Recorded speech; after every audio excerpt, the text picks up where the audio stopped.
மஞ்சள் கரிசலாங்கண்ணி விட வெள்ளை கரிசலாங்கண்ணி வளர்க்குறது ரொம்ப பெஸ்ட்டுங்க. ஏன்னா ஒவ்வொரு வெள்ளை கரிசலாங்கண்ணி செடியிலேருந்து பார்த்திங்கன்னா அவ்வளோ பூ பூக்குது. அதனால நிறைய விதைகள் கிடைக்குது.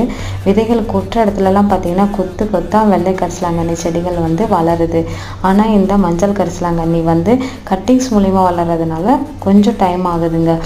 கட்டிங்ஸ் போட்டால் 4-5 நாள்லேயே வேர் விட்டுருது. மறுபடியும் அது வளர்ந்து அதுலேருந்து கட்டிங்ஸ் போடுறதுக்கு கொஞ்சம் டைம் ஆகுது.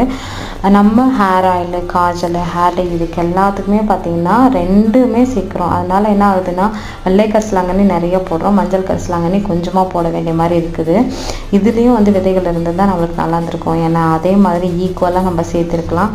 பட் ஆனால் இல்லையே, என்ன பண்ணுறது.